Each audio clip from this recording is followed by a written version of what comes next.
আপনি আমায় ডাকলেন যে? আপনার সাথে তো তেমন সম্পর্ক আমার নয়। তেমন ওঠা-বসাও নয়। আদতেই আমি বুঝতে পারি না আপনি কি চাইছেন। আপনি নিজে বলেন যে আমার সঙ্গে অত মেলামেশার দরকার নেই। আপনার নাকি পরিচয় দিতেও ঘেন্না করে যে আমি আপনার ছেলে।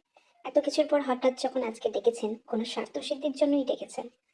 আমি তো আপনাকে ফেলতে পারি না নিজের বাবা হিসেবে। মাঝে, মাঝে সত্যিই অবাক লাগে। আপনি কি সত্যিই আমার নিজের বায়োলজিক্যাল বাবা? নাকি জানি না।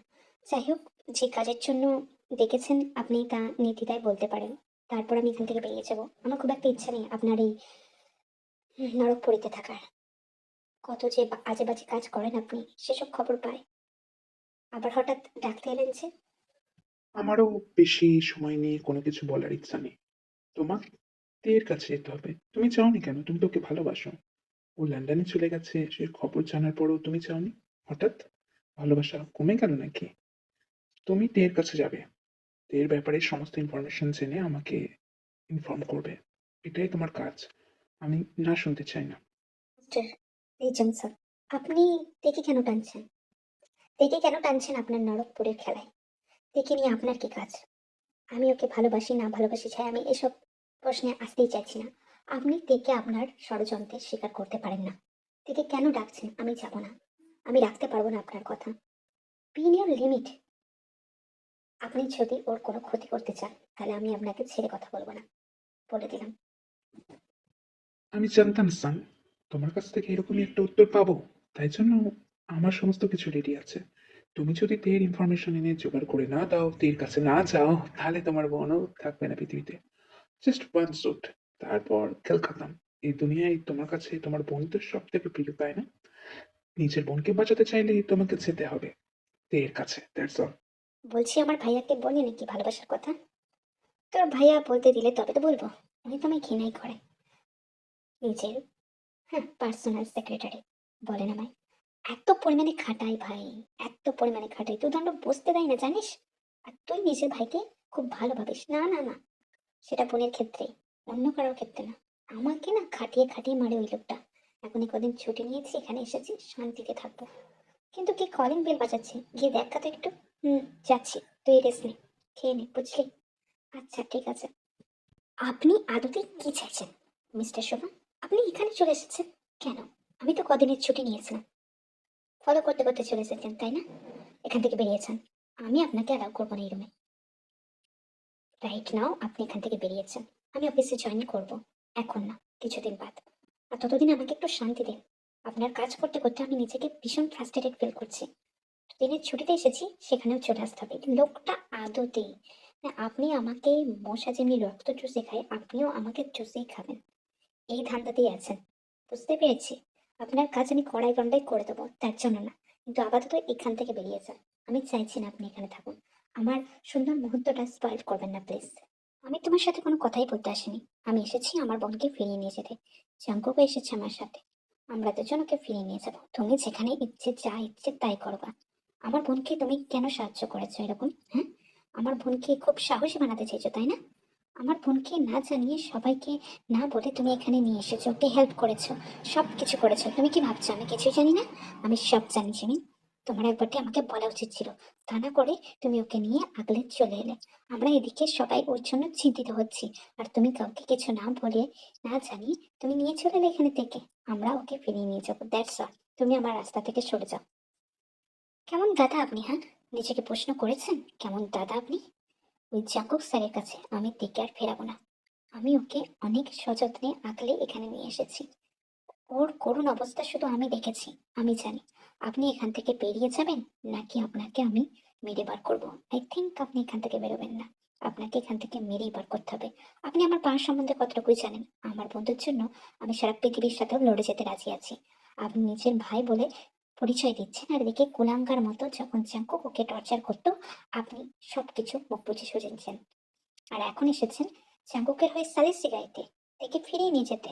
তে এখন নিজের পায়ে দাঁড়িয়েছে, নিজের একটা আইডেন্টি করেছে, নিজের ইচ্ছের দাম দিচ্ছে। আর আপনার এটা সহ্য হচ্ছে না। আপনার এটা সহ্য হচ্ছে না তাই না? দেখুন তাহলে, আপনি এখান থেকে যাবেন না। আপনাকে মেরেই আমি এখান থেকে তাড়াবো।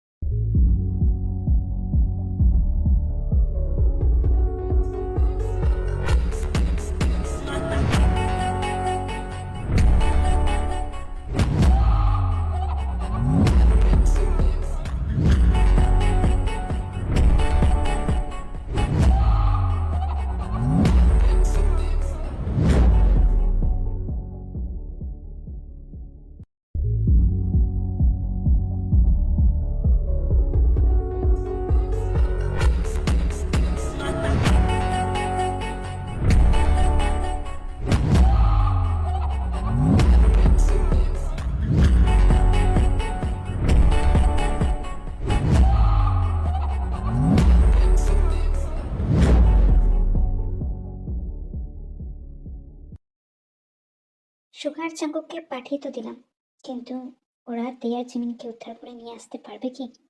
লিচাংসুক অনেক দিনকার শত্রু আমাদের, অনেক পুরানো শত্রু। যেহোক ওর আসল সন্তান নয়, আমরা জানি, কিন্তু যেহোক তা জানে না। দত্তক নেওয়া সন্তান। চেহপ আর রোশ হচ্ছে আদতেই দু ভাই বোন, সিবলিংস দ্বারা তাদেরকে দত্তক নিয়েছিল লেজাংসক নিজের স্বার্থ সিদ্ধি করার জন্য। তারপর তাদের বাবা মাকেও মেরে দিতে দুবার দ্বিধাবোধ করেননি এবং তাদের সন্তানকে খুব সযত্নে পালন করেছিল। যেহোক তা জানে না, না জানে রোজ। জানি না ওই বাচ্চা দুটোই বা কোথায় আছে। মাঝে মাঝে মায়া হয় জাংকুক, তে, সুগা, রোজ, যেহোক ছোটবেলায় একসাথে খেলা খেলতো, এক স্কুলে যেত। কেন যে লিজাংসুক এতটা ক্রিমিনাল মাইন্ডেড হয়ে গেল জানি না আমরা তা। কিন্তু এখন আবার রীতিমতো ভয় হচ্ছে। জাংকুক আর সুগা ওখানে ভালো থাকবে তো? জাংকুক অনেক পাওয়ারফুল হয়ে গিয়েছে, আমি ভাবতেও পারিনি। কিন্তু ভয় হচ্ছে, ভীষণ ভয় হচ্ছে। নামচুনকে তো জিমি ফিরিয়ে দিয়েছে আমার কাছে, কিন্তু ও এখনো পুরোপুরি সুস্থ নয়, ওকেও দেখে রাখতে হচ্ছে। সব মিলিয়ে মিশিয়ে আমার খুব ভয় হচ্ছে। রিচাংসক ভীষণ খতরনাক একজন মানুষ, আর সেটা সবাই জানে না। আর সবাই জানলেও মুখ খোলে না ওর ব্যাপারে কেউ। ও কত খারাপ কাজের সঙ্গে যুক্ত আছে, পুলিশেরাও কেনা কেওড়া মোড় কত টাকা দিয়ে মুখ বন্ধ করে রেখেছে। আমার মেয়েটা ভালো থাকে যেন, আর জিমিনও, তার সাথে সুগা আর চাঙ্কুকও। এই অদৃষ্টতে দেখে রেখো। আমি জানি হয়তো আমার মেয়েটা অভিমানী, বড় একই একচেটি, আর চাঙ্কুক যেটা ওর সাথে করেছে খুব অন্যায় কাজ করেছে। কিন্তু আলটিমেটলি ছোটবেলায় পুতুল খেলায় ওদের বিয়ে হয়েছিল। জাঙ্কুকে ভীষণ ভালোবাসতো তে, কুকি ধাপাই করে, আর সেই দেয়া লকেট এখনো তো আগলে রেখেছে। আমি চাই ওরা দুজন মন থেকে তাড়াতাড়ি মিলে যাক, কিন্তু আই ডোন্ট থিঙ্ক লাইক ও তাড়াতাড়ি ওকে মেনে নেবে। না, মানবে না। কারণ ও আমারই মেয়ে, এক গুয়ে, জেদি, সাহসী। এতদিন নিজের আসল লোকটাকে ও ঢেকে রেখেছিল। এখন তো আই থিঙ্ক জাঙ্কুককে অনেক বেগ পোয়াতে হবে। জানি না ওরা আদতেই কি করবে। সুগার চিমিন সাপ পেঁচির মতো লড়তে লেগেছে। আমার এই সুযোগকে কাজে লাগিয়ে তে রুমে ঢুকে যাওয়া দরকার। লিজাংসুক যেমন ভাবে শুরু করেছে আমাদের সবার ক্ষতি করতে, সে দুবারও ভাববে না। চেহপও নিশ্চয়ই আসবে, লিজাংসাকের ছেলেই তো চেহপ। ওকে নিশ্চয়ই ও এখানে পাঠাবে, সমস্ত কিছুই ঘটতে পারে। তে হয়তো আমাকে ক্ষমা করবে না, কিন্তু ওর সেফটির দায়িত্ব আমারই। আর যতদিন আমি বেঁচে আছি আমি তের কিচ্ছু হতে দেবো না। আমি জানি ওর আমার প্রতি অভিমান হয়েছে, হওয়াটা স্বাভাবিকও, কিন্তু ওর সেফটি নিয়ে কোনো রকম আমি নিজেকে দূরে সরে রাখতে পারবো না। কারণ ওকে আমি টিকে রাখতে হবে। হ্যাঁ, এই যে সিআইডির এজেন্সিতে কাজ করি সেটা তো ও জানে।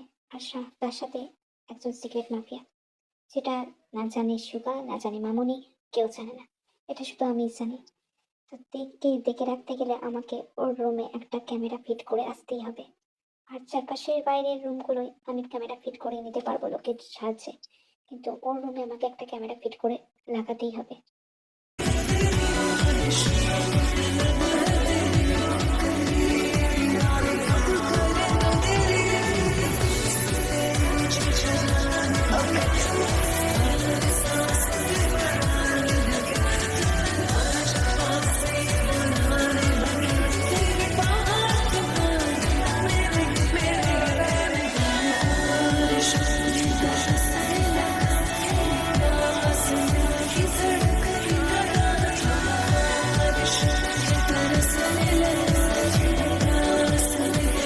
এখানেও চলে এসেছেন আপনি?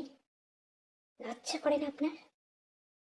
আমাকে ফলো করতে করতে এখানেও চলে এসেছেন, আমাকে শান্তি দেবেন না আপনি, তাই না? আমার রুম থেকে বেরিয়েছেন, আপনার সাহস হলো কি করে? আপনি এলেন কিভাবে এখানে?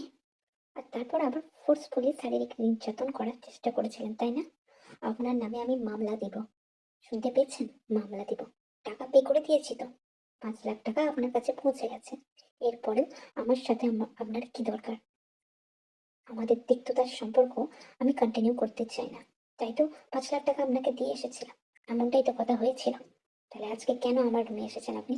কিচ্ছেন মালতী, বারবার বলেছি আমি আপনাকে ঘৃণা করি। আপনি আমার কাছে আর আসবেন না, আমার সামনে আসবেন না। আমাকে নিজের মতো বাঁচতে দিন। আপনার সমস্ত ক্রাইটেরিয়া পূরণ করে দিয়েছি আমি, টাকা পে করে দিয়েছি। আর দয়া করে আমাকে জ্বালাতন করবেন না। যদি আপনার আমাকে এরকম জ্বালাতন করতে থাকেন না, তাহলে আমার থেকে কেউ খারাপ হবে না। আগের দুর্বল ছিল, এইতে কিন্তু দুর্বল না।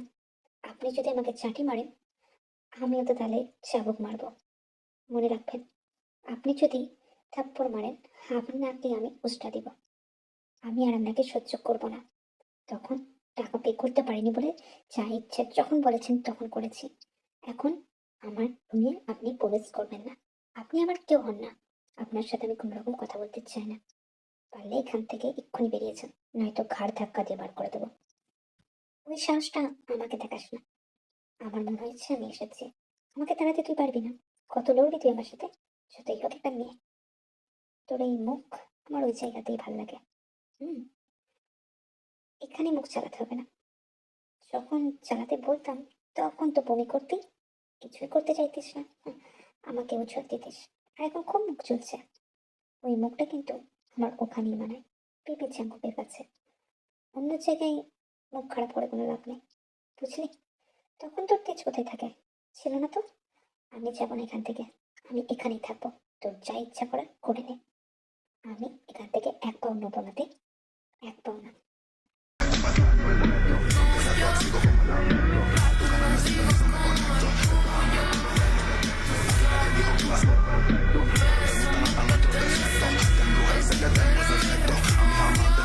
খুব সাহস হচ্ছে তার মানে।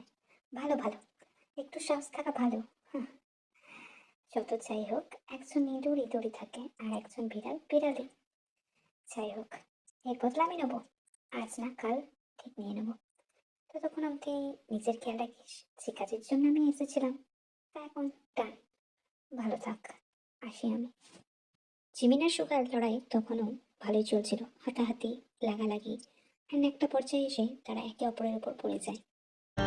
ডেকে নাও কাছে আমাকে, লজ্জা